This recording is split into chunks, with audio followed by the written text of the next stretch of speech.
It started off as a subcontractor doing water lines and sewer lines in Dallas. Only reason I remember that is because I was working in the trenches then. I was 14 and I was putting in sewer line in McKinney Avenue in downtown Dallas. To go from companies that have been existing for years and years and years and to just catch up to their status blows my mind. Our market's water and wastewater. We basically deal in the water treatment industry. You really have to work with the same cast of engineers and developers and cities because these are the cities that are always growing. And when you build that rapport, you no longer have to chase the work chases you.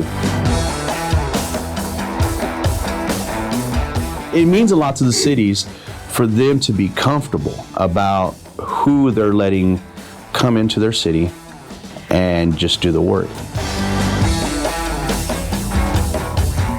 The also plus side about our industry is, one, you get to deal with all the same great people, but there's really not a recession for it because people obviously have to use the facilities and they have to drink water. With the influx of other states coming here, creating a boom in our economic growth in the housing industry, you always have to improve those infrastructures. Not only is it required because of the growth, but it's mandated by TCEQ. And a lot of these improvements require qualified, knowledgeable contractors.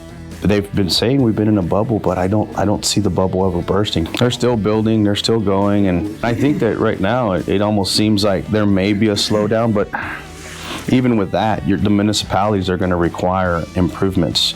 I couldn't find another industry that has the consistency as the water and wastewater industry, to be honest with you. Consistency and being able to also demonstrate that you're a good contractor. And really, to be honest with you, my dad is the one that gave us this motto. Like, if you go to a job, you're driving a Ford. If you're going to a job site and you want them to look at you in a different light, take Caterpillar. I'll be the first one to tell you, when I go to other job sites and I see them, like, you got a John Deere, you got a Kawasaki, you got this other Komatsu, you have no consistency. We have all Caterpillar equipment. We have one issue with any machine, we know where to go. We know where to get the part. Our guys know exactly what to do because it's all the same across the board. Same thing with our trucks. It's hard to find good help, but I think where we stand out and where we really excel is that we take care of our guys, and we've seen it time and time again. They'll go and, hey, you know what? The grass is greener on the other side. It doesn't take maybe a month, 2 months, and they're like, hey, can I have my job back? I'm like, sure. You know, I don't like penalizing people for trying to go and do something else and better themselves. I mean, by all means, if they do it with the right intentions and they approach us like, hey, I got this opportunity. If you got an opportunity, take it. You know, if it's something I can't match or I don't feel that I can provide them, we're like, hey, go do it. And they're more than welcome to come back.